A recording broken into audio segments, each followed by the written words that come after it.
একতার অন্তর্জালে দেশ বিদেশের কত পদাবলী অংশুমালি। দর্শক, স্বাগত ক্ষণকালের লাইভ প্রোগ্রামে। অংশুমালি প্রতিবারই আয়োজন করে বিভিন্ন ব্যক্তি যারা গুণীজনদের নিয়ে এই লাইভ অনুষ্ঠানটি। ক্ষণকাল আমি সঞ্চালনায় কাকুন রেজা নিয়মিত আছি আপনাদের সঙ্গে। আজকে আমাদের অতিথি হয়ে এসেছেন শরীর চিত্রণ শিল্পী, যাকে বডি পেইন্টিং বলে। এই উপমহাদেশে খুব বেশি যে বডি পেইন্টার আছে বা মানুষের শরীরকে ক্যানভাস হিসেবে ব্যবহার করেন এমন শিল্পী খুব কম। এই শিল্পের চর্চাটাও এখানে খুব কম। আমাদের বাংলাদেশে নেই বললেই চলে। ভারতের হাতে গোনা কয়েকজন আছেন, বিশেষ করে পশ্চিমবঙ্গে হাতে গোনা দু একজন সম্ভবত করেন, তার মধ্যে শৈলেশ চ্যাটার্জি অন্যতম একজন। আজকে আমরা কথা বলবো তার সঙ্গে। আমাদের সঙ্গে রয়েছেন শৈলেশ চ্যাটার্জি, তাকে স্বাগত ক্ষণকালে। থ্যাংক ইউ কাকুন ভাই, ধন্যবাদ আপনাকে আমাকে ইনভাইট করার জন্য এবং কিছু বলার জন্য। তো আমি আপনাদের সাথে লাইভে জয়েন করতে পেরে খুব ভালো লাগছে। আমাদেরও ভালো লাগছে শৈলেশ বাবু। কথা শুরু করে দিই, দর্শকদের অপেক্ষায় না রেখে শুরু করি আপনার সাথে আলাপের প্রাথমিক পর্যায়ে, যেটা আমরা স্বভাবতই করে থাকি, যে কেন আপনার পড়াশোনা তো চিত্র পড়াশোনা চিত্রকলায়, হ্যাঁ, কর্মরত আছেন সেই একই অনেকটা সেই জায়গাতেই। তো এই যে আপনি মূলত কাজ করতেন তেল রং নিয়ে বা জল রং নিয়ে ক্যানভাসে, এই যে শুরুটা, বডি পেইন্টিংটা পরে আসি, এই যে শুরুটা একটু জানতে দর্শকদের জানিয়ে আমরা চলে যাই মূল আলোচনায়। ওকে, ছোটবেলা থেকেই বিভিন্ন মানে আর্ট ফর্ম নিয়ে কাজ করতাম, এক্সপেরিমেন্ট করতাম। তো এবং এই ছবি আঁকাটা আমার একাকিত্বের সঙ্গী। যখন আমি অনেকটা সময় পাই তখন এই ছবি আঁকি, ছবি আঁকতে ভালো লাগে। তো এবারে আমি একটা অল্টারনেটিভ আর্ট স্পেস খুঁজছিলাম যেটা খুব তাড়াতাড়ি কাজটাকে ফিনিশ করা যায়। কারণ আপনি যেমন বললেন, আমি একজন ইউএক্স ডিজাইনার। তো আমার কাছে হাতের সময় খুব কম থাকে। তো এই জন্য আমি একটা এক্সপেরিমেন্ট করছিলাম বিভিন্ন ফর্ম নিয়ে, বিভিন্ন আর্ট মিডিয়াম নিয়ে। তো তখন এই শুরুর দিকে আমি ওয়াটার কালার শুরু করেছিলাম, যাতে একদিনে কাজটাকে কমপ্লিট করা যায়।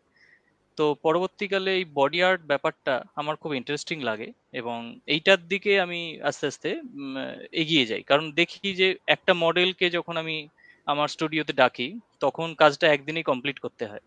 তো সেই কমপ্লিট করার তাগিদে আমার কাজটা কমপ্লিট হয়ে যায় এবং এটা একটা খুব চটজলদি একদিনের মধ্যে ব্যাপারটা যেহেতু হয়, তো সেই জন্য আমি এই আর্ট ফর্মটা নিয়ে কন্টিনিউ করছি।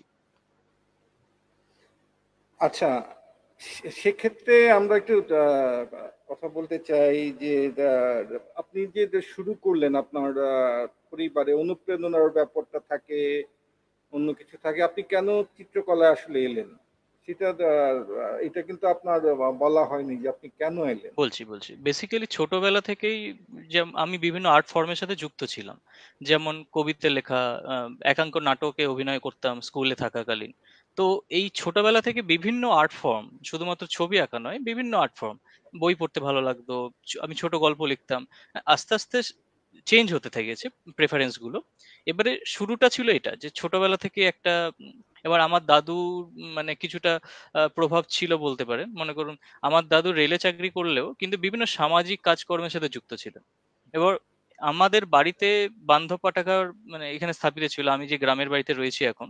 তো সেখানে বান্ধব পাঠাগার ছিল, এটা একটা ঐতিহাসিক বিষয়, যেটা ধাত্রীগ্রামে আমি যেখানে জন্মেছি সেইখানে বান্ধব পাঠাগার ছিল এবং দাদু সেটার মধ্যে একজন অন্যতম ব্যক্তি ছিলেন যিনি এই কালচারাল ইভেন্ট গুলোর সাথে যুক্ত ছিলেন।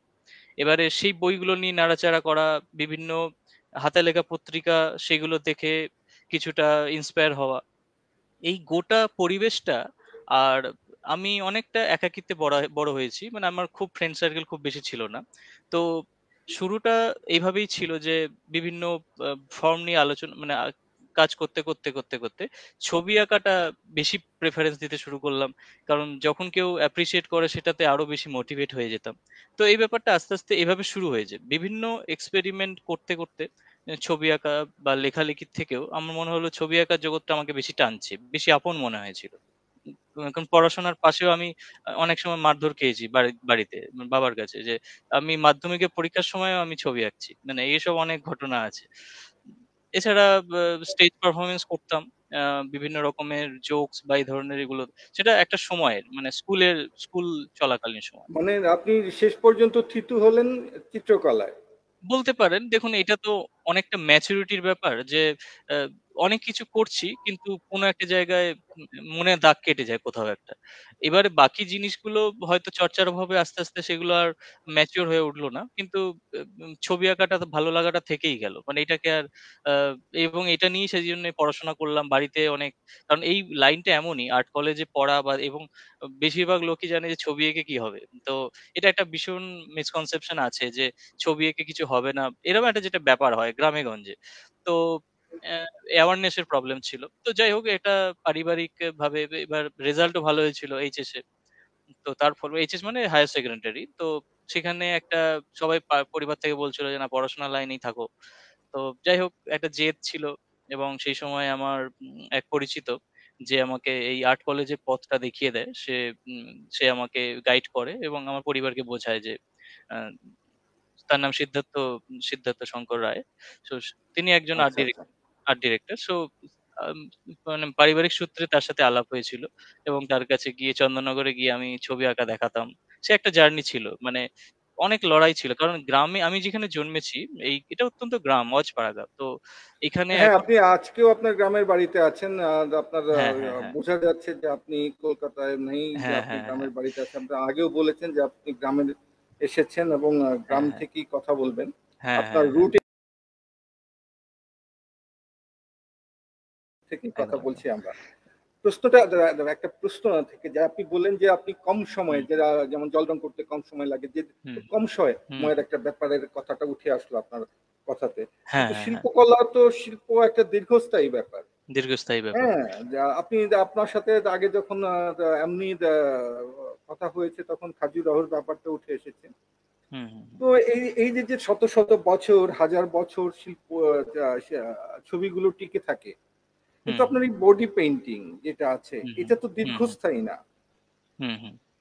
না, আপনি অবশ্যই প্রিজার্ভ করার ব্যাপারটা বলছেন না, জি। এই ব্যাপারটা ঠিক সেরকম নয়। এটা অবশ্যই দেখুন, আমরা যখন আর্ট কলেজে ভর্তি হই তখন আমাদের কোর্সটার নাম ছিল ব্যাচেলর অফ ভিজুয়াল আর্ট। তো সময়ের সাথে সাথে যারা শিক্ষাবিদ তারা মনে করলো যে আমাদের যে ফাইন আর্টের ব্যাপারটা শুধুমাত্র ভিজুয়াল নয়, যে শুধু চোখে দেখাটার মধ্যে রইলো না, তার মধ্যে সাউন্ড এলো, তার মধ্যে মানে এইভাবে আস্তে আস্তে ম্যাচিওর হয়ে সেই কোর্সটার নাম বর্তমানে ব্যাচেলর অফ ফাইন আর্টস। সুতরাং দেখা, ছবিটা শুধুমাত্র দেখার মধ্যে সীমাবদ্ধ রইলো না, তেমন ভাবে এখন ইনস্টলেশন নিয়ে প্রচুর এক্সপেরিমেন্টাল কাজ হচ্ছে। তো শিল্পটা একটা জায়গায় মানে মানে বন্দি নয় আমি মনে করি। এবং এটাকে যে প্রিজার্ভ করার ব্যাপার, তো সেক্ষেত্রে আমরা প্রফেশনাল ফটোগ্রাফার হায়ার করি আমি আমার স্টুডিওতে। তো সেক্ষেত্রে তাকে, সে আমার ছবিগুলো তুলে রাখে এবং ওইটাই এর প্রিজার্ভ করার মানে এটাই আর কি। যেমন আমরা আপনাকে বলি, যেমন আমি কোনো একটা এখানে একটু আপনার ইন্টারাপ্ট করি, ঢুকে যাই। আমরা মোনালিসার অনেক কপি পাই। হ্যাঁ, হ্যাঁ, প্রকৃত মোনালিসা কিন্তু একটাই। আপনি যখন হ্যাঁ, এটা হ্যাঁ, প্রিজার্ভ করবেন, এটা ফটোগ্রাফিতে হ্যাঁ, চলে হ্যাঁ, যাবে। হ্যাঁ, এটা কি হ্যাঁ। সেরকম একটা ব্যাপার হয়ে দাঁড়ায় না? আচ্ছা, আমি বলি এখানে দেখুন, মনে করুন গান, কেউ যদি গান গাইছে, আপনি কটা লাইভ কনসার্টে অ্যাটেন্ড করেন? আমরা তো রেকর্ড ভার্সনটাই শুনি বা কমপ্লিট ফাইনাল ভার্সনটাই শুনি। তেমনই বলতে পারেন যে বডি পেন্টিংটা একটা, আপনি অবশ্যই যে সেখানে, যদি ইউরোপে যেতাম আমি রাস্তার উপরে ওপেন রাস্তায় আমি পেন্টিংটা পারফর্ম করতে পারতাম, সেটা একটা সুযোগ আছে। কিন্তু আমাদের মতো দেশে এশিয়ান কান্ট্রিতে সেই সেই মানে লিবার্টিটা নেই। তো অবশ্যই লাইভ পারফরমেন্স তো দেখাই যেতে পারে, সেটা সুযোগ যেমন রয়েছে, তেমনই আমি যেমন বললাম একটা গানের উদাহরণ দিলাম, একটা নাটক বা অভিনয় বা থিয়েটারের দেখবেন, ওটাও এখন রেকর্ডেড ভার্সন পাওয়া যায়। অবশ্যই তার মধ্যে একটা বাধকতা আছে, কিন্তু বডি পেন্টিংও তো সামনে থেকে দেখাই যেতে পারে।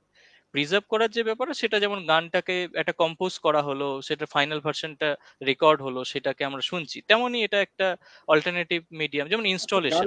গানের ব্যাপারটার সাথে কি ঠিক যায়? গানের তো অনেকগুলো ব্যাপার আছে, গানের অনেক কিছু যোগ করতে হয়, ট্র্যাক আছে এখন যেটা আধুনিক ফর্ম গুলো যেগুলো আছে, সেটার সাথে মানে আঁকার ব্যাপারটা একটু আলাদা নয়? বলে দিচ্ছি না আঁকার এটা। ব্যাপারটার সাথে তো ফাইনালি আপনি একজন মানুষ সেখানে। হুম আপনি হুম আপনি যখন একজন গান গাচ্ছেন, একজন গায়ক আছেন, একজন গিটারিস্ট আছেন, একজন কিবোর্ডিস্ট আছেন, একজন ড্রামার আছেন, হুম হুম অন্যান্য আরো অনেকেই আছেন, অনেকগুলো। আর এখানে হুম তো হুম। আপনি একা একজন, যেটাকে না আপনাকে না না, পরিণতি এটা দিতে একদমই হচ্ছে নয়। একটা সম্পূর্ণভাবে।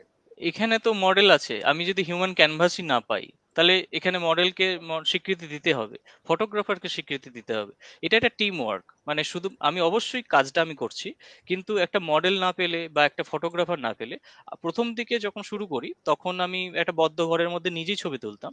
তারপরে দেখলাম যে এটা আমার জন্য একটু বেশি হয়ে যাচ্ছে, কারণ অনেক কিছু ব্যাপার আছে, আলো ছায়া, মানে লাইট সেটিং, এই ব্যাপারগুলো প্রফেশনাল লোককে দিয়ে করলে মানে বেটার হয়। তো সেই জন্য আমি প্রফেশনাল ফটোগ্রাফার হায়ার করি। আর আচ্ছা, হ্যাঁ, মডেলের অবশ্যই। ব্যাপারটা আপনি আপনি মডেলের কথাটা বললেন। এই হ্যাঁ হ্যাঁ, এই যে বলুন। যে ফর্মটা, আর্টের যে এই ফর্মটা, এই ফর্মে আমাদের সমাজ, আপনি হুম হুম বাংলাদেশ বলেন বা ভারতের হুম হুম। পশ্চিমবঙ্গ বলেন, এতটুকু মানসিকভাবে এগুলো নয় যে আপনাকে মডেলটা এইভাবে, এটা সমস্যা হয় না? সামাজিক সমস্যাটা হয় না? দেখুন, সামাজিক চ্যালেঞ্জ তো থাকবেই, এবং সেটা নিয়ে আমাদের চলতে হবে, তাই না? তো এছাড়া একটা শিল্পীর দায় থেকেই যায় সামাজিক দৃষ্টিভঙ্গি পাল্টানোর ক্ষেত্রে। এবং মানব দেহ যে একটা শক্তিশালী মাধ্যম, এবং এটার মধ্যে যে ক্রিয়েটিভিটি, আমি আমার ক্রিয়েটিভ বাউন্ডারিটাকে বাড়াতে পারি। এবং এখানে সামাজিক বিষয়টা যেটা হয়, এখানে নগ্নতা বেসিক্যালি আপনি সেটাই হয়তো বলতে চাইছেন। দেখুন, নুডিটি আর একটা সেক্সুয়ালিটির মধ্যে একটা সূক্ষ্ম তফাৎ আছে। নুডিটি আর ভালগারিটি সেম জিনিস না, ঠিক আছে? এর মধ্যে একটা ছোট্ট তফাৎ আছে, সেটা উপলব্ধির বিষয়। এবং এই উপলব্ধিটা একটা মানুষের সামাজিক অবস্থান, পারিবারিক শিক্ষা এবং রুচির উপরে নির্ভর করে। এই এটার। এখানে এই জায়গাটায় আমি আরেকটু ঢুকে পড়তে চাই আপনার জায়গায়। হুম হুম টাইম স্কয়ার ছিল বডি পেইন্টিং এর তীর্থক্ষেত্র বলা যায়। হুম হুম হুম সেখানে প্রায় একটা দিনের দীর্ঘ সময় হতো, কিন্তু 2018-তে টাইম স্কয়ারে কিন্তু বডি পেইন্টিং নিষিদ্ধ করা হয়েছিল। তো টাইম স্কয়ার যেখানে, সেইখানের মানসিকতা যদি এই হয়, হুম বা হুম। এই আপনার নুডিস্ট যারা আছে বা হ্যাঁ হ্যাঁ। নুডানিজম যদি আপনি এখানে তুলে আনেন, তাহলে কিন্তু জার্মানিতে নুডানিজমও নিষিদ্ধ এখন। যেখান থেকে সৃষ্টি, সেখানেই কিন্তু হ্যাঁ নিষিদ্ধ হয়ে আছে। তো আচ্ছা, এই জায়গাটা আপনি কিভাবে দেখবেন? আমি বলছি। এখানে দেখুন, নুডিটিটা ভারতবর্ষে বহু প্রাচীনকাল থেকেই আছে। আপনি যদি বিভিন্ন ধর্মের শুরুতে বলেন, যদি একদম শুরুতে ইসলাম বাদ দিয়ে বেশিরভাগ ধর্মে সেটা গ্রিক দেবদেবীকে আপনি দেখতে পাবেন। ভারতবর্ষে খাজুরাহ মন্দিরে দেখতে পাবেন। এছাড়া সান টেম্পল কোনারক উড়িষ্যাতে পাবেন। এখানে মৈথুন মূর্তি প্রচুর রয়েছে। এবং এই নুডিটির ব্যাপারে যে ওপেন মাইন্ডের ব্যাপারটা ছিল, এটা কিন্তু ভারতবর্ষে বহুদিন ধরেই আছে। আমি নতুন কেউ নই যে হঠাৎ করে এসে শুরু করলাম। এবং এটা একটা ধারাবাহিক চেষ্টা। এবং কামাসূত্র আমাদের পণ্ডিত বাদশায়ন লিখেছিলেন সংস্কৃত ভাষায়। এবং এটা মূলত। এইখানেও আমি আপনার সাথে একটু কথা বলতে চাই। হ্যাঁ, বলুন বলুন। খাজুরাহর যে কথাটা বললেন, এটা কিন্তু কামাসূত্রের 64 কলা আঁকা হয়েছে সেখানে, হ্যাঁ তাই তো? হ্যাঁ হ্যাঁ, এখানে এখানে নারীদের যে। এটা আপনি আপনি যেমন নুডিটির সাথে হুম হুম। সেক্সুয়ালিটিটারে আলাদা করলেন, হ্যাঁ হ্যাঁ হ্যাঁ। খাজুরাহ তো কিন্তু যৌনতা ভিত্তিকই একটা চিত্রশিল্প। ওখানে একদম দেখানো হয়েছে এরোটিজম। কিভাবে, হ্যাঁ, এটা কিন্তু সেক্সের সাথেই জড়িত, যে আপনি কিভাবে একদম আপনি একদম এই এরোটিক। যৌনতাটাকে করবেন। সেই এখানে আসনগুলোতে দেখানো হয়েছে এই জায়গাটায়। একদম তো একদম আপনার কথাটা কন্ট্রাডিক্ট করছে কিনা?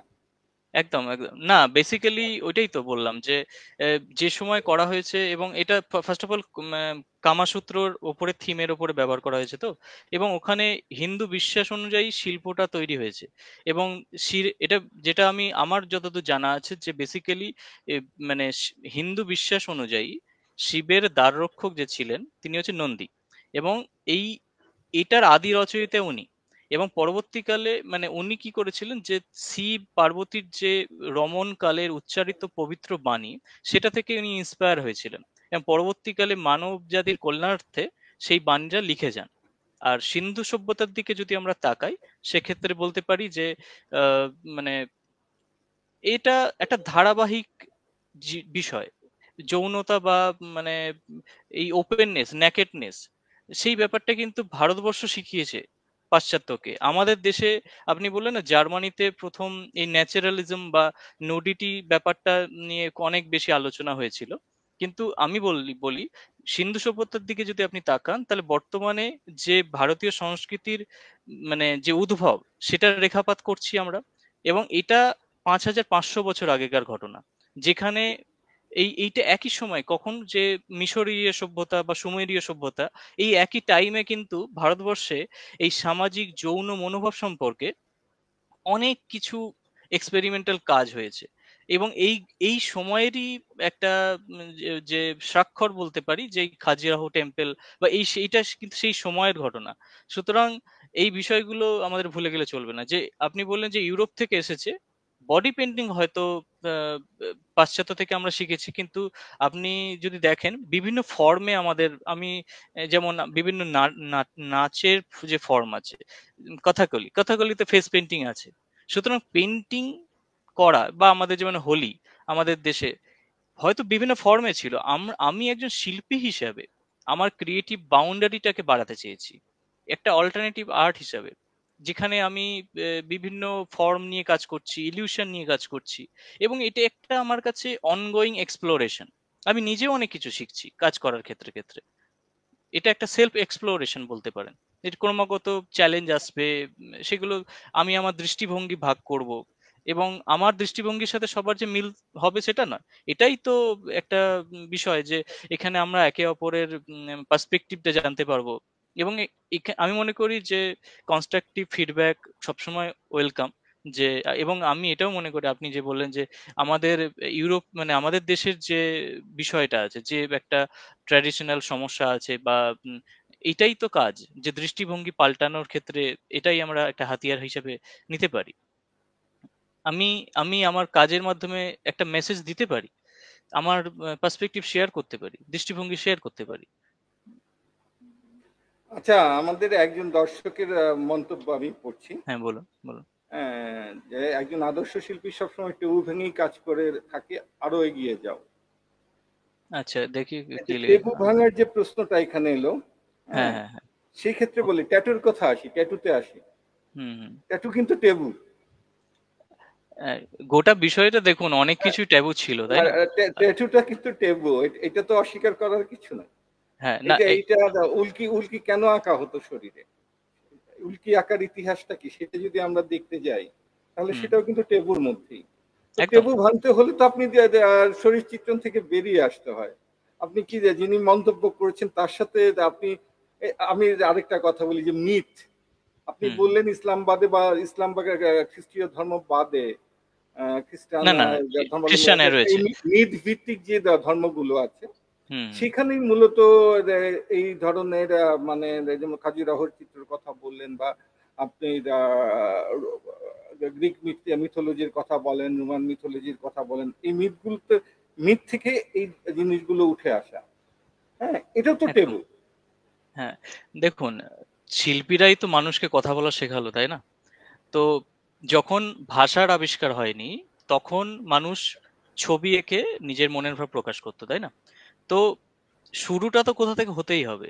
এবং আপনি যদি যে মানুষ এর একটা ঈশ্বরের প্রয়োজন ছিল, সেটা যে ধর্ম, আমি ধর্মের ভিত্তিতে যাচ্ছি না, মানে মানুষের একটা ঈশ্বরের দরকার ছিল। এবং মানুষের সেই শিল্পীরা সেটার রূপ দান করেছে। এবং এই শিল্পীরা না থাকলে মানুষের কল্পনা বা এই ভাবনাগুলো একটা জায়গায় সীমাবদ্ধ থেকে যেত, তাই নাকি?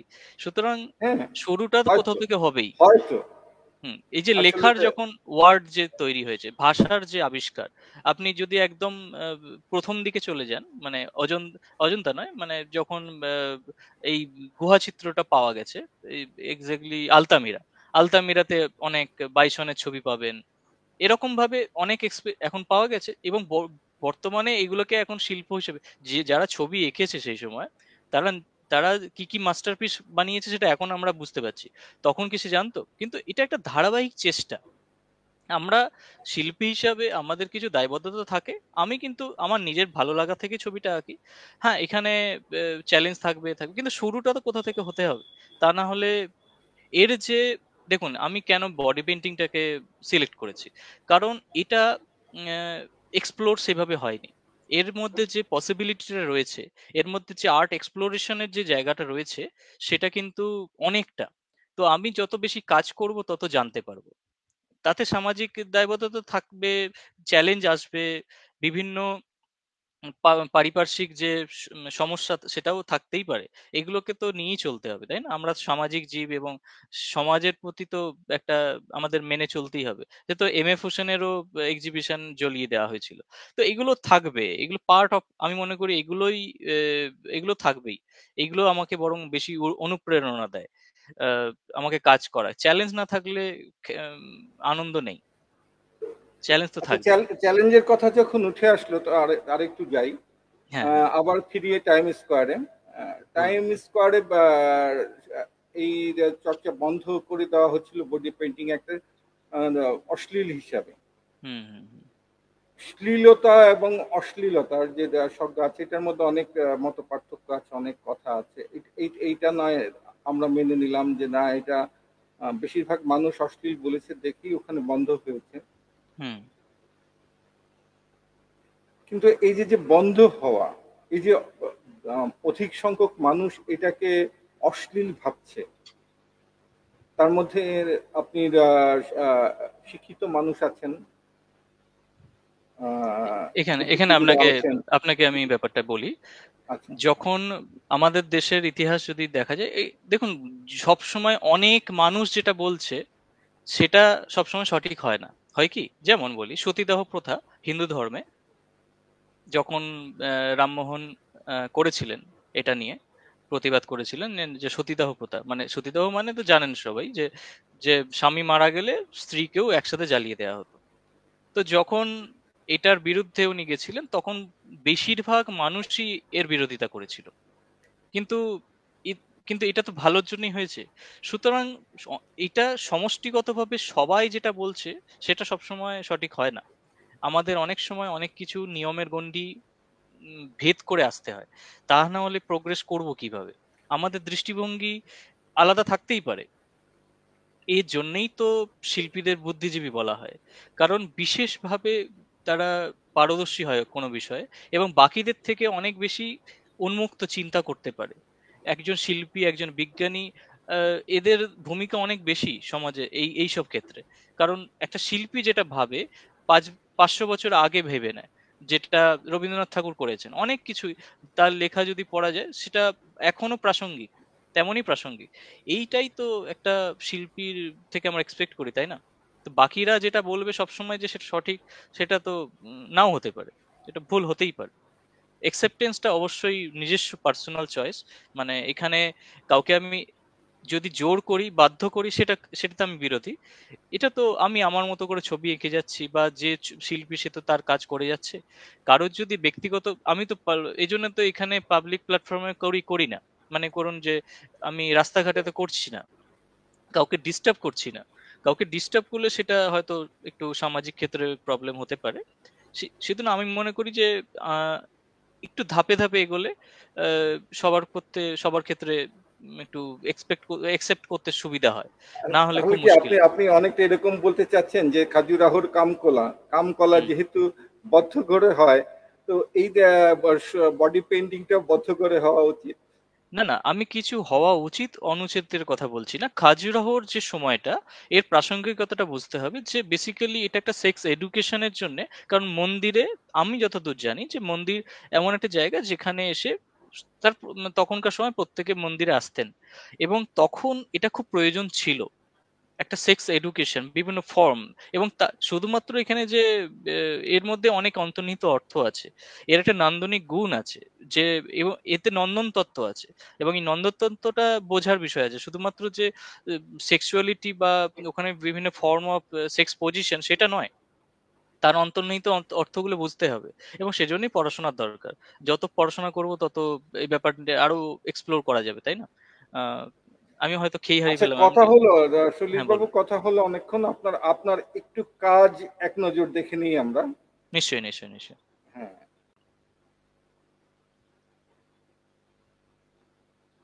হ্যাঁ, এটা রিসেন্ট কাজ। এটা illusion-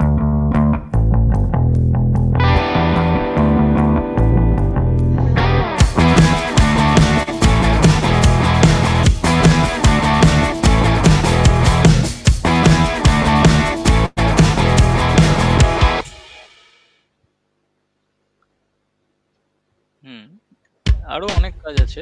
হ্যাঁ, হ্যাঁ, এটা আপনার রিসেন্ট কাজ বলছিলেন। এই কাজগুলো হ্যাঁ, সম্পর্কে একটু যদি বলেন, আমি আবার হ্যাঁ, হ্যাঁ, চালালাম। হ্যাঁ, হ্যাঁ, বেসিক্যালি এটা যেমন আইসক্রিমের উপর একটা কাজ করেছিলাম।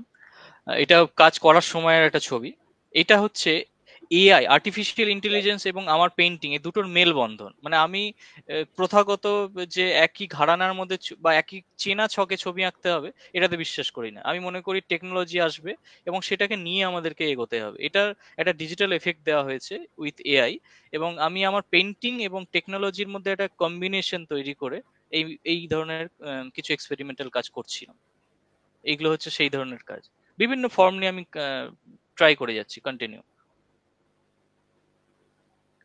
এটা হচ্ছে রিসেন্ট কাজ, একদম লাস্ট কাজ। এটাতে আমি ফেক ড্রেস বানিয়েছি। এটা খুব পপুলার ওয়েস্টার্ন কান্ট্রিতে। কিছুটা মজা করে ওরা করে প্র্যাঙ্ক করার জন্য, যে কিছু পড়ে আছে কিনা এরকম। এটা এখানে হয়তো কতটা করা সম্ভব না, সেই জন্য বদ্ধ ঘরে ইনডোরের মধ্যে করতে হয়েছে। এটা জিন্স অ্যান্ড একটা টপ বানানোর চেষ্টা করেছি। রিয়েলিস্টিক কাজ। এইটাই।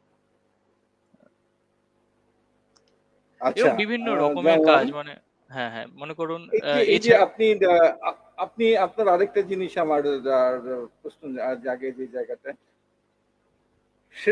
ছেলেদেরও তো শরীর আছে, আপনি কিন্তু মেয়েদের শরীর নিয়ে কাজ।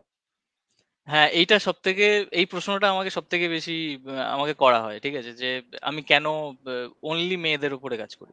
দেখুন, বিষয়টা হচ্ছে আমার ছেলেদের উপর ছবি আঁকতে কোনো অসুবিধা নেই, ঠিক আছে? এবং এটা সবটাই সাবজেক্টিভ। মানে আমি যে সাবজেক্টের উপরে কাজটা করব, ধরে নিন আমি একটা খুব স্টিফ কিছু করতে চাই, একটা যুদ্ধ বা একটা, ধরে নিন মেটালিক কিছু। কারণ বেসিক্যালি মেয়েদের বডিতে অনেক বেশি ফ্লেক্সিবিলিটি থাকে। মনে করো বিভিন্ন পোজ, এই যে অনেক দেখবেন আমার কাজে অনেক পোজ আছে, যেমন টার্টেলের কাজটা দেখতে পাবেন, টার্টেল। তারপর বিভিন্ন পোজ আছে, সেই পোজ গুলো ছেলেরা দিলে সেটা অনেক স্টিফ দেখতে লাগে। তো যেমন এটা হচ্ছে সবটাই হচ্ছে সাবজেক্টের প্রয়োজনে। হ্যাঁ, এটা একটা দেখেছি যে আমি হয়তো মেয়ের উপরেই করেছি, কিন্তু এছাড়া অনেক প্রবলেম আছে। যেমন বলি, ছেলেদের মানে একটা পুরুষের শরীরে লোম বেশি থাকে। এবারে আমি যখন লোমের ওপরে পেইন্ট করব, এই লোমগুলো খাড়া হয়ে যাবে, তার ফলে কি হয়, জিনিসটা দেখতে ভালো লাগে না। এবারে আমাকে তখন রিকোয়েস্ট করতে হবে, আপনি তাহলে ওয়্যাক্স করে আসুন। তাহলে ত্বক একটা খুব ম্যাটার করে, স্কিনের উপরে কাজ হয়। তো স্কিনটা যদি মোলায়েম হয়, তাহলে মসৃণ হয়, সেক্ষেত্রে কাজটা অনেক ফিনিশ করতে, লাইনগুলো পরিষ্কার করতে, আমি তো রিয়েলিস্টিক কাজ করি বেশিরভাগ। তো সেক্ষেত্রে ওই ঝামেলাগুলো হয় না। এছাড়া ওই যে বললাম যে একটা ফ্লেক্সিবিলিটি, এছাড়া বিভিন্ন পোজের মধ্যে একটা লিমিটেশন থাকে। এছাড়া আরো কিছু টেকনিক্যাল বিষয় আছে, যেমন এই যে বললাম স্টিফনেস, মাসেল। এই যে মাসেল থাকে ছেলেদের, এই মাসেলটা অনেক সময় কি হয়, এই আলো ছায়, আমি আমি তো একটা ত্রিমাত্রিক বিষয় করি, 3D। একটা মানুষ তো ফ্ল্যাট নয়। এর ফলে কি হয়, মাসেল গুলোতে অনেক লাইট পড়ে। এটা পুরোপুরি টেকনিক্যাল বিষয়, যারা ছবি আঁকে তারা বুঝতে পারবে যে একটা ফ্ল্যাট সারফেস আর একটা হিউম্যান বডির মধ্যে তফাৎ আছে। এবং এর মধ্যে আমি যখন ইলিউশন ক্রিয়েট করার চেষ্টা করি, তখন কিন্তু ওই মাসেল গুলো ডিস্টার্ব করে। তো সেক্ষেত্রে আমাকে নারী দেহ নিতে হবে, মানে নারীদের দেহ ক্যানভাসটাকে আমার প্রেফার করি আমি সেক্ষেত্রে। এটাই মেনলি উদ্দেশ্য। এছাড়া আমার কোনো এমনি ব্যক্তিগতভাবে ওরকম প্রেফারেন্স নয়। এটা সবটাই সাবজেক্টের উপরে। কিন্তু কিন্তু কিন্তু অনেকে চিন্তা করেন যে এখানে আপনি একটু বেরিয়ে আসি, শিল্পের বাইরে চলে যাই, মানুষের কাছে চলে যাই, মানুষ হিসাবে। যে আপনি যখন একজন মানুষ হিসাবে, পুরুষ হিসাবে একজন নগ্ন নারীকে নিয়ে কাজ করছেন, তখন তো মানুষ হিসেবে আপনার একটা বিভ্রান্তি আসার কথা, শিল্প থেকে সরে যাওয়ার কথা, এরকম কি কখনো হয়েছে না, কিনা? আমাদের আর্ট কলেজে, আমি যে আর্ট কলেজে পড়ি ইন্ডিয়ান আর্ট কলেজ, এবং আমাদের দেশে বহু আর্ট কলেজ আছে যেখানে নিউড স্টাডি করানো হয়। সুতরাং আমরা যখন আর্ট কলেজে পড়েছি তখনই এই ব্যাপারগুলো খুব আমাদের কাছে স্বাভাবিক মনে হয়েছে। কারণ আমরা যখন কোনো সাবজেক্টের উপরে কাজ করি, যেমন একটা উদাহরণ আমি দিই, একটা যে সাবজেক্ট, আমাদের উদ্দেশ্যটা তখন থাকে কাজটা কিভাবে ফিনিশ করব, অন্য চিন্তা এইখানেই তো এটা দৃষ্টিভঙ্গির প্রাসঙ্গিকতা। একটা শিল্পী এবং এবং একটা শিল্পী যখন একটা মডেলের সাথে কাজ করছে, আমার যে কোনো মডেলের সাথে আপনি কথা বলে দেখতে পারেন, তারা যে কমফোর্ট জোনটা পায়, এবং এমন কোনো মানে এমন কোনো সিচুয়েশন তৈরি হয় না যেখানে তারা অপ্রস্তুত হয়ে পড়বে। এইখানেই তো একটা দৃষ্টিভঙ্গির বিষয় আসে, যে একটা সাধারণ মানুষের আর একজন ডাক্তার, যে ডাক্তার মনে করুন গাইনোকোলজিস্ট, তাকেও তো এই সিমিলার সিচুয়েশন, তাকে কিন্তু এই প্রশ্নটা কেউ করে না। ঠিক সেম সেম সিচুয়েশনের মধ্যে আমরাও যাই, যেমন একটা যে গাইনোকোলজিস্ট, তাকেও তো দেখতে হচ্ছে। তো তখন তো কেউ প্রশ্ন করে না যে ডাক্তার কেন আপনার কাছে, হ্যাঁ হয়তো এটা প্রয়োজনে, এটা হয়তো অপ্রয়োজনের প্রয়োজন, শিল্পটা জিনিসটাই তো তাই। তো আমি মনে করি যে এটা আমার কাছে জাস্ট এ সাবজেক্ট, আমার কাছে একটা স্ট্যাটিক ক্যানভাসের থেকে লাইভ ক্যানভাসে আমি বেশি আমার আর্টিস্টিক লিবার্টিটাকে দেখাতে পারি, আমি আমার এক্সপেরিমেন্ট করতে পারি অনেক বেশি। তো সেটাই আমার কাছে মনে হয়, এর বেশি কিছু খুব একটা মনে হয় না। এবং আমি খুব প্রফেশনাল মডেলদের সাথেই কাজ করি, সুতরাং এক্ষেত্রে খুব বেশি প্রবলেম হয় না। একটা এনভায়রনমেন্ট থাকে, professional photographer, studio. Professional model বলতে এটা আমাদের আমাদের যে সাউথ এশিয়ান কালচার, তো এই ধরনের প্রফেশনাল মডেলকে পাওয়া কি খুব সহজ হয়? যে আপনার আপনার ধরেন একটা মডেল আপনি চিন্তা করছেন যে আমার এই প্রয়োজন, এই ফিগারটা প্রয়োজন, এইটা প্রয়োজন না, আমার তো মডেল অ্যাভেলেবল না বোধহয় আমাদের কালচারাল পরিবেশে আর কি, শিল্পের পরিবেশে। এই ক্ষেত্রে আপনার সমস্যা হয় না? দেখুন, এখানে অনেকগুলো চ্যালেঞ্জ আছে, শুধুমাত্র যে নগ্নতার কারণে সেটা নয়।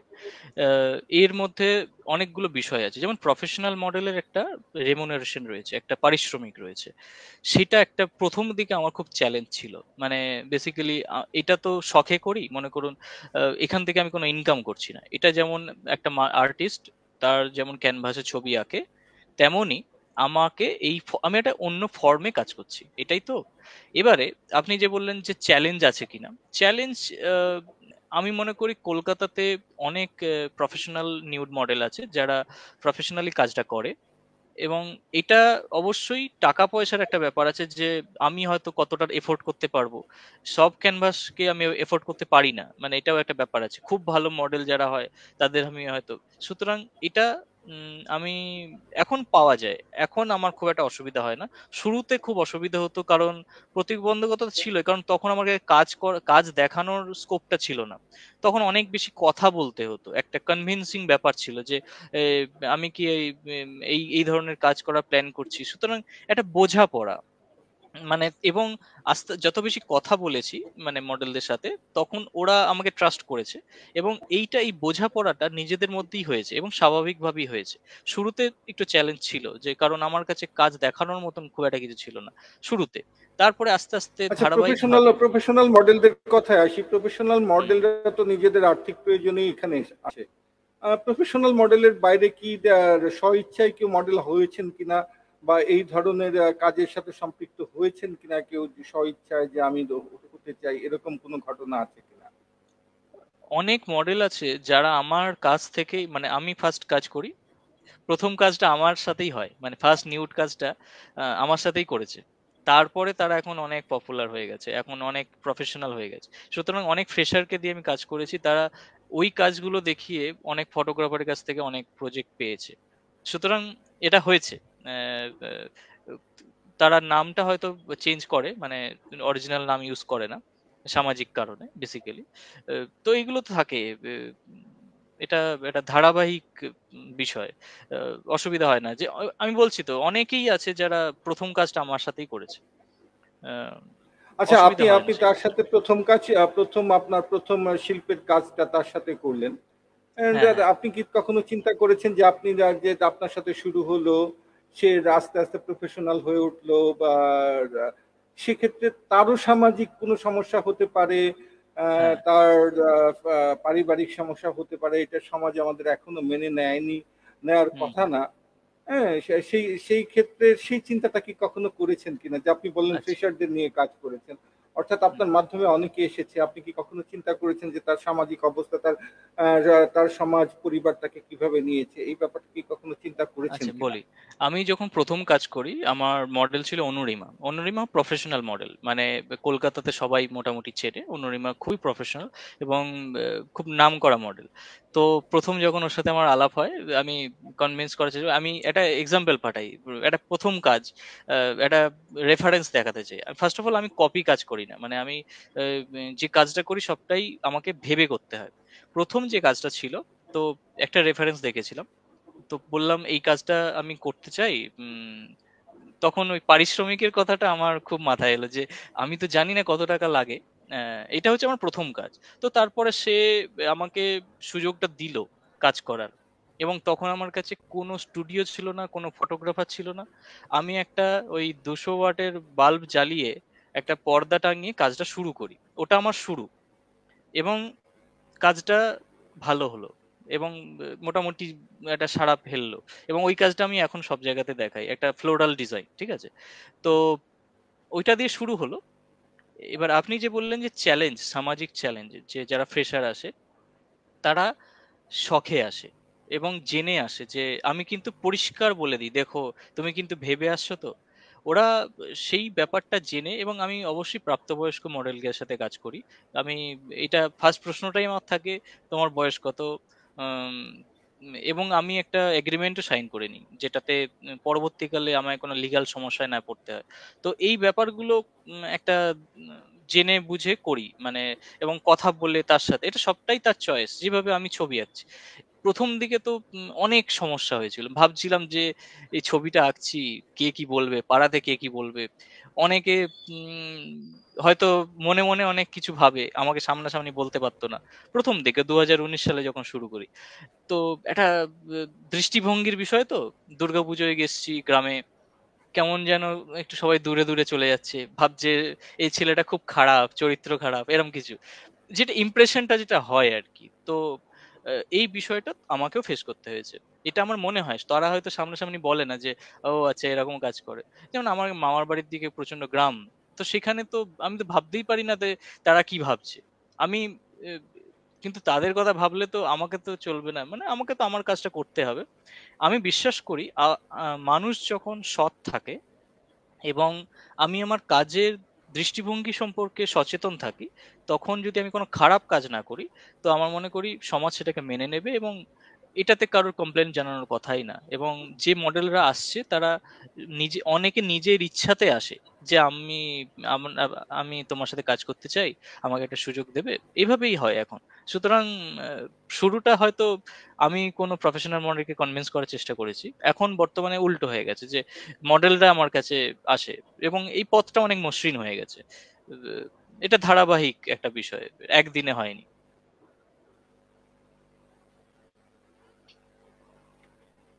ঠিক আছে, আমরা এখন আরেকটু আপনার ফেসবুক প্রোফাইল থেকে ঘুরে আসি, আচ্ছা দেখি সেখানে শৈলেশ চ্যাটার্জি কি বলছেন। আচ্ছা। এখানে আপনার একটা রিল আছে, আমরা রিল দেখতে পাচ্ছি, হ্যাঁ হ্যাঁ আপনি কাজ করছেন। হ্যাঁ হ্যাঁ, এখানে আমাকে খুব সতর্ক থাকতে হয় যে কোনো প্রাইভেট পার্ট না দেখা যায়, কারণ এটা সামাজিক মাধ্যম তো। তো আমাকে এগুলো খুব কনসিয়াস, সুতরাং আমি সেইভাবে ক্রপ করে রিলস গুলো বানাই, যাতে এ, মানে কারোর খারাপ নজর না আসে ব্যাপারগুলোতে। মানে আমার উদ্দেশ্য হচ্ছে কাজটা যে আমার, কারণ এরকম অনেক চ্যালেঞ্জ ফেস করতে হয় যে আমার কাজ দেখি অন্যজন কাজ তুলেছে।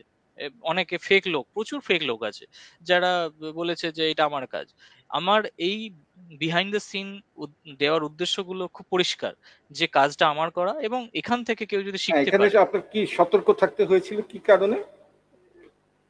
এখানে যে দেখুন, এটা তো ওপেন প্ল্যাটফর্ম, তো আমাকে চিন্তা করতে হয় যে ফেসবুক যারা অ্যাক্সেস করছে, তাদের সবাই তো আর্ট আর্ট ব্যাকগ্রাউন্ড থেকে আসে না, এবং তাদের সকলকে আমি চিনিও না।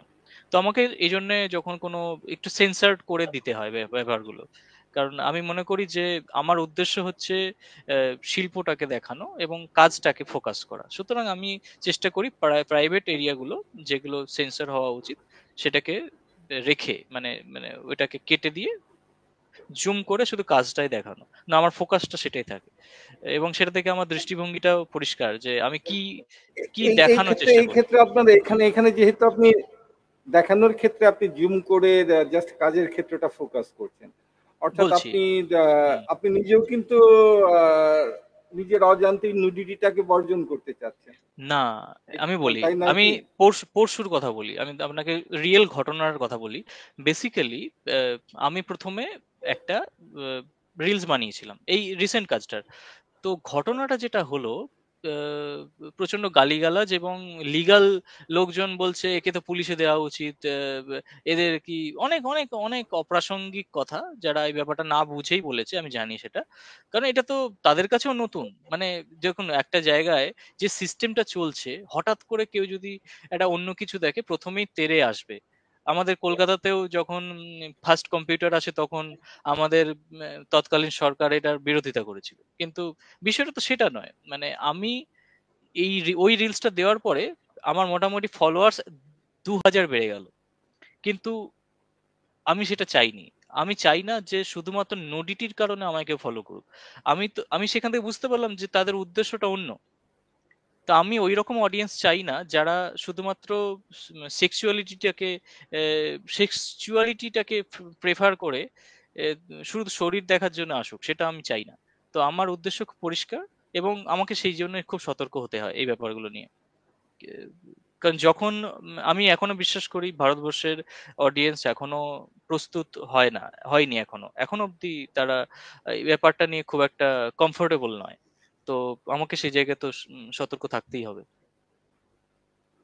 আচ্ছা, এই যে আমি এই জায়গাতে আরেকটা আরেকটা আমি বলি যে ফেস পেন্টিং এর ব্যাপারটা আছে। হুম হুম আপনি পুরো শরীরটা ব্যবহার না করেও তো পেন্টিং করতে পারেন, যেমন আমাদের এক সময় আপনি টেটুর কথা আগে উঠলো, টেটু ছিল বিভিন্ন জায়গায়, হাতে টেটু করতো, মুখে টেটু করতো, পিঠে হুম মুখ হুম টেটু করতো। আমরা যেটাকে লজ্জাস্থান বলি সোজা বাংলায় আর কি, যে হুম। লজ্জাস্থান গুলো এড়িয়ে করতো সেই সেই হ্যাঁ ক্ষেত্রে করবো, নিশ্চয়ই মেহেদির করবো। কাজ ছিল। হুম হ্যাঁ, মেহেদির কাজ আমাদের অনেক আগে থেকে ছিল, মেহেদির কাজটাও তো শিল্প। নিশ্চয়ই মেহেদির নিশ্চয়ই যে আমরা যে হাতে ডেফিনেটলি মেহেদি দেয়, এটাও শিল্প। তো এই নিশ্চয়ই কাজগুলো, এই কাজগুলোর ফর্মগুলো কেন আপনি করছেন না এখন? নিশ্চয়ই করবো। তাহলে এটা তো তো আপনার বললাম, অনেক অনেক অনেক কিছু। হ্যাঁ, না না জি, এগুলো বলুন। সবই প্ল্যান আছে। আমি ফেস পেন্টিং নিয়ে লেআউট করছি এবং এগুলো সব তৈরি করছি, মানে আগামী দিনে নিশ্চয়ই সেটা আপনারা দেখতে পাবেন। এটা বললাম না, একটা it is a ongoing exploration, যে বেসিক্যালি ছোট জায়গায় আমি বলি আমার বডি পেন্টিং ফুল বডিটা না অনেক বেশি কঠিন। একটা ছোট ফেস পেন্টিং বা একটা হাতে মেহেন্দি করার থেকেও যখন একটা মানে একটা মানুষকে ব্লেন্ড করে দিচ্ছেন একটা ক্যানভাসের সাথে, একটা অন্ধকারে মিশিয়ে দিচ্ছে, সেটা অনেক বেশি চ্যালেঞ্জিং। যারা মেকআপ আর্টিস্ট আছে বা যারা শিল্পী আছে তারা জানবে ব্যাপারটা। সুতরাং কারিগরি দক্ষতা যদি দেখানোর থাকে, এটা অনেক বেশি বড় ক্যানভাস, মানে বড় ক্যানভাসে কাজ করা অনেক বেশি চ্যালেঞ্জিং, কারণ ওই জায়গাটা না কন্ট্রোল করা যায় না। ছোট জায়গায় ফেস পেন্টিংটা অনেক বেশি সহজ তুলনামূলক, কারণ আমি ফেসের মাপ জানি, সব জানি। আমি একটা ছোট্ট জায়গার মধ্যে আমাকে ভাবতে হচ্ছে। আর বডি পেন্টিংটা হচ্ছে পুরো বডিটাকে আমি কিভাবে কাজে লাগাবো, মানে যেমন একটা বড় জায়গায় আপনি কন্ট্রোল করতে পারবেন না, মানে এরিয়াটা আমার হাত যত দূর যাচ্ছে আমি তত, মানে বড় ক্যানভাস ধরে নিই, বড় ক্যানভাস অনেক সময় অনেক বেশি চ্যালেঞ্জিং ছোট জায়গার থেকে। সুতরাং আমি মনে করি প্রথমে তো কঠিন কাজটা যখন উতরে গেছি এগুলো আরো সহজ হয়ে যাবে। উম, নিশ্চয়ই আমি এগুলো নিয়ে নিশ্চয়ই কাজ করব এবং এটা নিয়ে অনেক আচ্ছা, প্ল্যান বডি আছে। পেন্টিং এর বাইরে আর কি হচ্ছে আপনার, আর কি কাজ হচ্ছে পেন্টিং এর, আর কি কাজ, আর কোন কোন ফর্মে কাজ করতে, তেল রং বা জল রং, ক্যানভাসে কি আঁকছেন? এই মুহূর্তে দেখুন আমি তো পেশাগতভাবে ইউএক্স ডিজাইনার, তো সেখানে একটা ধারাবাহিক চেষ্টা চলে যে ইউজার এক্সপিরিয়েন্সটাকে কিভাবে বেটার করা যায়। ধরুন আমি বিভিন্ন বললাম না যে বিভিন্ন আহ, যে আইটি কোম্পানিতে আছি সেখানেও আমাকে কিছু অনগোয়িং এক্সপ্লোরেশনের মধ্যে যেতে হয়, সেখানেও অনেক কিছু শিখছি, সেখানেও ক্রিয়েটিভিটি দেখাতে হচ্ছে। এছাড়া এছাড়া যে যেটুকু সময় পাই সেটুকু আমি বর্তমানে বডি পেন্টিংটাকে করি, কারণ এর বাইরে আপাতত কিছু করার সুযোগ পাচ্ছি না। হ্যাঁ, কিছু কমার্শিয়াল কাজ করতে হয়, অনেক সময় অনেক রিকোয়েস্ট আসে পোর্ট্রেট আঁকার, তো সেগুলো করি। আমার দাদুর রিসেন্টলি একটা কাজ করেছি, দাদু যেহেতু চলে গেলেন আমাদের ছেড়ে, তো সেই সময় দাদুর স্মৃতির উদ্দেশ্যে আমি দাদুকে একটা ক্যানভাসে কাজ করেছিলাম। সেটা বেশ জনপ্রিয়তা, বেশ মানুষজন সেই কাজগুলো দেখছে, এটা দেখে ভালো লাগলো। আহ, তো সেইগুলো চলছে। অ্যাক্রিলিক প্রেফার করছি এখন বর্তমানে বিভিন্ন মিডিয়ামের মাধ্যমে এটা কি অ্যাক্রিলিকে পেন্টিং। হ্যাঁ হ্যাঁ এই হ্যাঁ হ্যাঁ, কাজটা, এই কাজটা একদম কি? একদম। এটা আমার দাদু, হ্যাঁ হ্যাঁ হ্যাঁ। আচ্ছা ইনি আমার দাদু, এনার বিশাল আচ্ছা অবদান আছে। উনি আমার শুরুতে, উনি না থাকলে হয়তো খরচাই চালাতে পারতাম না আর্ট কলেজের।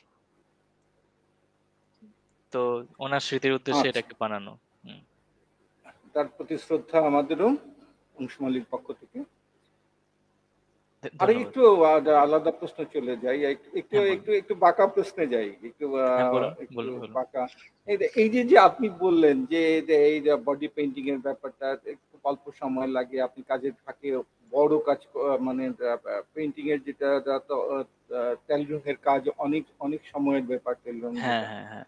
একটা শুকাতে সময় লাগে, একটা ক্যানভাসে অয়েলে অনেকদিন অনেক সময় লাগে। হ্যাঁ অনেকদিন সময় লাগে, এটা এটা এটা এটা আসলে ঠিক আছে। বলছি, কিন্তু আসলে এইটা যদি আমি একটু বডি পেইন্টিংটা যদি একটু বাঁকা ভাবে বলি, যে আপনি কি শর্টকাটে বা বাইপাসে খুব হুম হুম। দ্রুত নাম করার জন্য, এটা কি অ্যাটেনশন সিকার, ফেম সিকার, নেম সিকার যাই বলতে, এটা এই কারণে কি এদিকে আসা?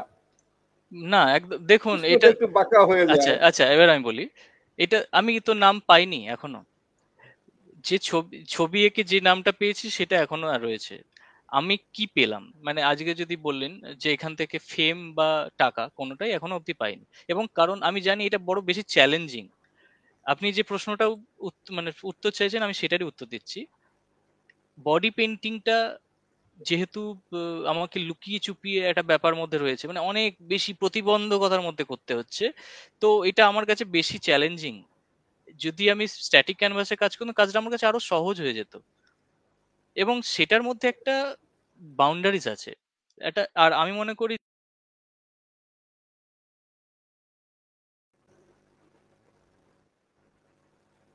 সুতরাং এটা সেরকম কোনো উদ্দেশ্য নয় যে বডি পেন্টিং করেই যে বিরাট কিছু হয়ে যাবে, সেটা নয়। এখানে এটা তো একটা জাস্ট এ ফর্ম, একটা আলাদা ফর্ম, আর কিছুই না। এটা বরং বেশি চ্যালেঞ্জিং, এখানে নাম করা বেশি চ্যালেঞ্জিং, বরং বদনাম হয়ে যাবে, নামের থেকে বদনাম বেশি।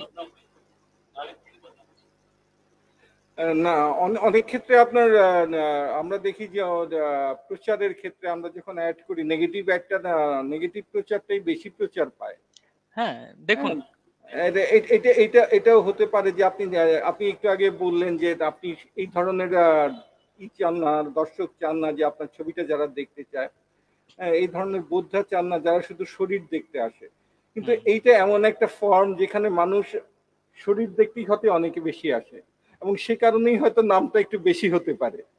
না, বডি পেন্টিং মানবদেহের যে একটা অন্তর্নিহিত সৌন্দর্য আছে, এবং সেটা যখন শিল্পের সাথে আমার আবেগ যখন মিশ্রিত হচ্ছে, সেইটা তার মাধ্যমে যে ইলিউশনটা ক্রিয়েট করছে, আমার উদ্দেশ্য সেটাই। বডি আর্ট মানে ওটাই, এই যে আমার ক্রিয়েটিভ বাউন্ডারিটাকে বাড়ানো। সে আপনি খেয়াল করে দেখবেন আমার কাজে একটা জীবন্ত মানে মানুষ, যেটা একটা অন্য ফর্মে মিশে যাচ্ছে। যেমন মনে করুন একটা মানুষ ছিল, সেটা কাঁকড়া বিছে হয়ে যাচ্ছে, কখনো সেটা চিংড়ি মাছ হয়ে যাচ্ছে, যেটা আমি স্ট্যাটিক ক্যানভাসে সম্ভব না। আপনি বললেন না যে বিষয়টা, আমি একটু অন্য প্রসঙ্গে আছি, মানে এই যে ক্রিয়েটিভ বাউন্ডারিজ, যে একটা মানুষ থেকে অন্য ফর্মে চলে যাচ্ছে, মিলে যাচ্ছে, ব্লেন্ড হয়ে যাচ্ছে, ইলিউশন ক্রিয়েট করতে পারছি, এটাই উদ্দেশ্য। এবং আমার কাজে নডিটি খুব বেশি দেখা যায় না। আমার যদি ফাইনাল কাজগুলো দেখবেন, ওখানে কিন্তু পরিষ্কার স্কিন দেখাই না আমি। আমার উদ্দেশ্য খুব পরিষ্কার, আমার কাজটাকে কমপ্লিট কমপ্লিট কাজটাকে দেখানো। এবং সেইখানে খুব বেশি স্কিন থাকে না, আমি স্কিনটাকে ঢেকে দিই, নগ্নতাটাকে ঢেকে দিই কাজের মাধ্যমে, রঙের মাধ্যমে। তো ওইটাই আমার উদ্দেশ্য, এবং ওইটাই আমার ওই জীবন্ত ক্যানভাসের এক্সপেরিমেন্টটা চলতে থাকছে, এবং এটা দিয়ে আমি নতুন নতুন আইডিয়া পাচ্ছি কিভাবে করতে পারি এই ব্যাপারগুলো নিয়ে। অনেকটা এরকম, তাই তো? হ্যাঁ হ্যাঁ হ্যাঁ। বলছি, এটা নিয়ে অনেকেই জানতে চাচ্ছেন, হ্যাঁ এটার যেটা ভিডিও দেখা, রয়েছে, এটার ভিডিও যেমন এখানে কোনো আপনি যৌনতা খুঁজেই পাবেন না। হ্যাঁ, এটা যে মানুষ তো, এটা সম্পর্কে আমি আমি দিলাম সেই কারণেই দর্শকদের যারা দেখছেন তাদের এটা সম্পর্কে জানার আগ্রহ আছে। হ্যাঁ হ্যাঁ সেজন্যই দেওয়া আর কি। হ্যাঁ, যেমন এই যে এইটার মধ্যে এটা যে একটা মানুষ সেটাই তো মানুষ বুঝতে পারবে না প্রথমে দেখলে, তাই না বলুন? কারণ এখানে কিছু বোঝায়, এটাই তো একটা শিল্পীর উদ্দেশ্য যে আমার কাজটাকে ফোকাস করা। যে এই যে ফ্রগের যদি আপনি ভিডিওটা দেখেন, যদি ভিডিওটা থাকে আপনি চালাতে পারেন, তো আহ, একটা ও যখন আসছে এবং এসে মিশে যাচ্ছে, স্ট্যাটিক হয়ে যাচ্ছে, ওটা আমার পেজে পেয়ে যাবেন, বা আপনাকে পাঠিয়েছিলাম, সেটা থেকে আপনি চালাতে পারেন। আহ, নাহলে আমি আপনাকে পাঠিয়েও দিতে আচ্ছা, পারি। দেখছি পাওয়া যায় কিনা, আমি দেখছি পাঠিয়ে আপনি দিচ্ছি, আপনি আমি আপনাকে আপনার কথা পাঠিয়ে দিচ্ছি। শুনতে থাকি। হ্যাঁ হ্যাঁ, আচ্ছা না আচ্ছা, আমি আমার আপনাকে হয়তো, পাঠাচ্ছি। হ্যাঁ, আমি এখনই পাঠিয়ে দিচ্ছি। যেমন একটা ফ্রগের যেমন এক্ষুনি আপনাকে আরেকটা আরেকটা আরেকটা আমি দেখছি এখানে এই জায়গাটায়। দাঁড়ান, আমি আপনাকে এটা পাঠিয়ে দিই, 1 মিনিট। ডিসকার্ড। এই এই যে এইটা যেটা দেখছি, আপনি এই কাজটা যেটা দেখছি, এই তো, হ্যাঁ, এটা তো আইসক্রিম। এখানে বলুন না কোথায় যৌনতা পাচ্ছেন, এটা তো জাস্ট ছবি, একটা সুন্দর ছবি, একটা আইসক্রিম। এটা গরমকালে করেছিলাম, যে বেসিক্যালি ওটাই উদ্দেশ্য। এখানে আমার উদ্দেশ্য পরিষ্কার, যে উম, এই যে জীবন্ত ব্যাপারটা, এই ব্যাপারটা তো একটা স্ট্যাটিক ক্যানভাসে সম্ভবই না। আর এটা রেকর্ড না করলে এটা কিভাবেই বা দেখাবো? মানে এটাই তো উদ্দেশ্য। মানে আমার উদ্দেশ্য এই ইলিউশন ক্রিয়েট করা। এটা একটা বর্তমানে বলতে পারেন যে এটা আপাতত ইলিউশন নিয়ে কাজ করছি, এবং পরবর্তীকালে এটা তো একটা ধারাবাহিক খোঁজা, বিভিন্ন পরিধি, এর যে বাউন্ডারিজ। এটা কি আসলে এই এই জায়গাটায় আসলে মানুষকে বিভ্রান্ত করার একটা চেষ্টা নয় কি? না না না, এর আগে আপনি যদি আমার পুরোনো কাজ দেখেন, দেখুন আমি যখন আমার না কিছু বলতে পারেন কিছু প্রেফারেন্স আছে। যেমন আহ, আমি রাত্রির বেলা 9:30 পরে হাঁটতে বেরোই আমার গ্রামের রাস্তা দিয়ে। এই যেমন আজকে হয়তো যাওয়া হলো না, অন্যদিন মনে করুন এখানে এখনো শেয়াল পাওয়া যায়, শেয়ালের ডাক আছে, শেয়াল দেখতে পাই। তো আমার ওই আলো আঁধারি ব্যাপারটা বরাবরই প্রিয়। আমার বাঁশবাগানে যদি চাঁদের ছায়া পড়ে, আমার খুব ইচ্ছা করে ওইসব জায়গায় গিয়ে রাত কাটাই। এগুলো আমার অলীক কল্পনা বলতে পারেন, বা এগুলো একটা উদ্ভট চিন্তা ভাবনা। এবং আমি এখনো অবধি আমার বন্ধুদেরকে যখন বলতাম যে চল রাত্রিবেলা হাঁটতে বেরোই, ওরা বলতো "ওর মাথা টাথা খারাপ আছে, এটা এটা ঘটনা"। ওরা ভাবে যে ধুর, এই অন্ধকারে আঁধারে পাদারে কে যাবে। বিষয়টা আমার খুব ভালো লাগে। আমার ওই যে গা ছমছমে ব্যাপার, আমি যখন টর্চ নিয়ে যাই আমাদের এই দিকটায়, গ্রামের আরো অত্যন্ত এখানে ঘন জঙ্গল আছে, চারপাশে দুপাশে পুকুর আছে, উম, বাঁশ বাগান আছে, রাস্তা পুরো ফাঁকা। এখানে 9:30 মানে এটা বিশাল ব্যাপার। 9:30টায় কোনো স্ট্রিট লাইট নেই, শুধু চাঁদ থাকলে চাঁদের আলো, আর আমার টর্চটা সামনে দেব, শুধু ওইটুকুই দেখা যায়। পিছনে যদি কেউ আমাকে ধাক্কা দেয় আমি জানতে পারবো না। তো আমার ওই গা ছমছমে ব্যাপার এবং ওই যে ইলিউশন, একটুখানি ধোঁয়াটে কুয়াশা, এই ব্যাপারটা আমার বরাবরই প্রিয়। এবং শুরুর দিকে যে কাজগুলো আছে, যেখানে আমার জল রঙের কাজ দেখতে পাবেন, একটু বাড়ি আচ্ছা, ফেরার সময় ইলিউশন কি অন্ধকার। রিয়েলিটি? ইলিউশন কি রিয়েলিটি? সেটা তো সেটা তো সেটাই তো খোঁজার চেষ্টা করছি, যে আহ, গোটা লাইফটাই তো একটা আমরা খুঁজেই যাই, তাই না বলুন? আমাদের তো এই খোঁজা তো শেষ হয় না। আমরা প্রতিনিয়ত কিছু না কিছু শিখছি, খোঁজারই চেষ্টা। এই খোঁজার আনন্দেই তো আমরা ছবিটা আঁকছি। উম, ছবির তো একটা বিচিত্র আনন্দ আছে, সেই আনন্দটারই তো খোঁজা অন্বেষণ করছি, বলুন। তো ওইটাই বললাম যে আমি আচ্ছা, আমার পুরোনো কাজেও যদি আপনি দেখেন, সেখানেও কিন্তু ইলিউশন বা ওই ধোঁয়াটে কুয়াশা ব্যাপারটা কিন্তু আমার ছবির মধ্যে বরাবরই ছিল। এবং এটা একটা মানে সিগনেচার, মানে লেখার মতো। যেমন আপনি যখন কেউ বাচ্চা শেখে, প্রথমে অ ক খ শেখে, সে কপি করে। তো তেমনই আমি ছবিটি যখন আঁকা শুরু করি, তখন প্রথম প্রথম আহ, একদম যখন ছোটবেলায় তখন কপি করতাম, আস্তে আস্তে আস্তে আস্তে নিজের ফর্ম তৈরি হলো। সেভাবে এটা লেখাটা যেভাবে ইমপ্রুভ হয়, নিজের একটা সিগনেচার তৈরি হয়, নিজের একটা স্টাইল তৈরি হয়। এটাও বলতে পারেন আমার একটা কাজের ধারাবাহিক করতে করতে একটা স্টাইল তৈরি হয়ে গেছে, যেটা এটা আমার স্টাইল, এটা আমার আইডেন্টিটি। এবং এটা তো ফর্ম ভাঙবো, ফর্ম গড়বো, এইভাবেই চলতে থাকবে। এটাই এটাই ঘটনা। আমরা ধীরে ধীরে সময়ের শেষ প্রান্তে চলে এসেছি। আর বোধহয় একটু কথা বলতে পারবো। হ্যাঁ হ্যাঁ, আমাদের নিশ্চয়ই। ইচ্ছে ছিল আরেকটু আপনার কাজে দেখানোর জন্য হ্যাঁ দর্শকদের। হ্যাঁ হ্যাঁ এই যে আরেকটা কাজ আছে আপনার। হ্যাঁ আহ, হ্যাঁ হ্যাঁ আমি দেখাচ্ছি, এটা কি ফ্লোরাল। আপনি যৌনতার বাইরে বলতে পারবেন? না, এটা তো সবটাই দৃষ্টিভঙ্গির বিষয় না। এবারে আমি এখানে ফ্লোরাল ব্যাপারটা রাখতে চেয়েছি, যে বডি রিদম। আমি বডি রিদমের সাথে যে ফ্লোরাল ইলাস্ট্রেশনটা করেছি, আমার দেখানোর উদ্দেশ্য সেটাই। আহ, এটাই হচ্ছে উদ্দেশ্য। মানে আমার ফ্লোরাল যে ব্যাপারটা এবং নারী সৌন্দর্য যে আমি প্রথমেই ওই জন্য বললাম যে আমাদের হিউম্যান, মানে একটা মানুষের শরীরের যে সৌন্দর্য এবং আমার ভাবনা চিন্তা, এই দুটোর মেলবন্ধন বডি পেন্টিং। শরীরের বাইরে তো নয়, এটা তো শরীরের উপরেই করতে হবে। বডি আর্ট আমি তো। হ্যাঁ, আরেকটা ছবি আনি আপনার, হ্যাঁ, হ্যাঁ, দেখানোর চেষ্টা করি। হ্যাঁ, এটা এটা বাড়ি এই ফেরার ছবিটা, গল্প। এটা কিন্তু আমার হ্যাঁ, গ্রামের আমি আমি আমি এই ছবিটাই বলছি। এখানে হ্যাঁ, আপনার বডি পেইন্টিং ইউজ হয় না, এটা খুব সম্ভবত জল রঙে করা। জল রঙে করা, হ্যাঁ। হ্যাঁ, আমি আমি যতটুকু বুঝি, এখানে তো আপনার বডি জীবন্ত মানুষের প্রয়োজন হয়নি, কিন্তু এই ছবিটা আপনার ওই ছবির থেকেও কিন্তু অনেক বেশি কথা বলে। হ্যাঁ, বলে তো। দেখুন, এটাই তো বললাম না, it is a ongoing exploration. বিভিন্ন, আমি যদি কাজ না করি তাহলে জানবো কিভাবে? এটা তো ধারাবাহিক করতে করতেই আসবে, তাই না? যে কতটা যাব, কতটা ছাড়বো, কতটা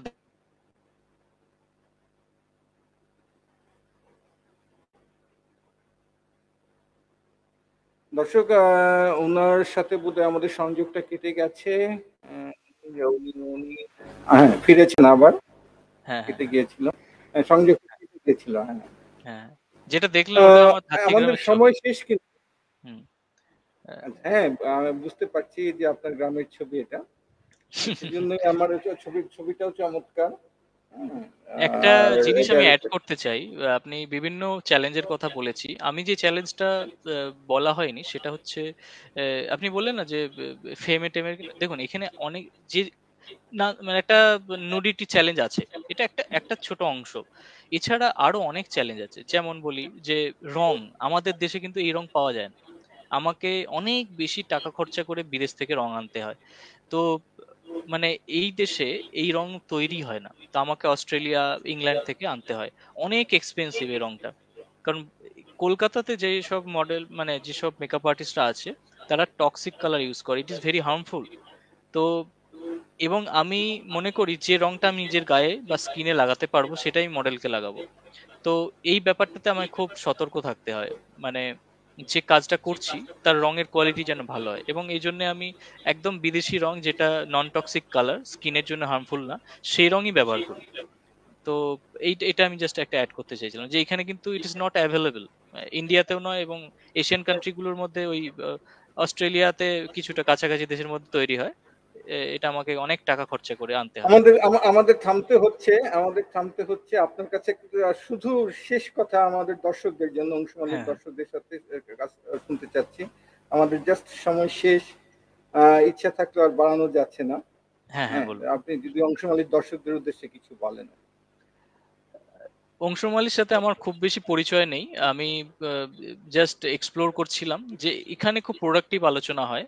এখানে বর্ণ নিয়ে অনেক আলোচনা হয়। বিভিন্ন, আমি দেখলাম যে আমাদের কলকাতার এক মডেলকেও আনা হয়েছে। আমি বিভিন্ন সাক্ষাৎকার এক্সপ্লোর করছিলাম। তো সেখানে দেখলাম যে এখানে খুব প্রোডাক্টিভ আলোচনা হয়। আপনারা আসুন, এখানে দর্শক হিসেবে আসুন এবং এখানে যে প্রোগ্রামগুলো ফলো করুন। কারণ এখানে অনেক প্রোডাক্টিভ আলোচনা হয়, এবং ইনি যে যে মানুষটি আমার সাক্ষাৎকার নিচ্ছেন, ইনি প্রচন্ড গুণী ব্যক্তি, এনার লেখা লেখা আমি পড়েছি। এবং আমিও ফ্যান হয়ে গেছি আপনার, সত্যি কথা বলতে কি। আমি আপনার লেখা পড়ছিলাম, একটা ব্লগ দেখছিলাম, ইউটিউবেও দেখলাম, সম্ভবত অংশমালির একটা পেজ দেখলাম। তো সেখান থেকেও কিছু সাক্ষাৎকার শুনছিলাম। ইট ইজ ভেরি প্রোডাক্টিভ, এবং আমার মনে হয় এখানে খুব প্রোডাক্টিভ আলোচনা হয়, এবং এটা খুব হেলদি ডিসকাশন, মানে এটা দরকার। কারণ দেখুন, আমি ইন্ডিয়া থেকে বিলং করছি, কিন্তু কোনো ইন্ডিয়ান মিডিয়া বা ইন্ডিয়া, এই যে এখনো অব্দি আমাকে মানে এক্সপোজ করেনি এখনো অব্দি। চাইলেও করতে পারতো, কিন্তু করলো না। এটাই হয়তো সামাজিক প্রতিবন্ধকতা। আপনি বললেন না ফেম পাওয়া যায়, এটা সহজ নয় অতটা।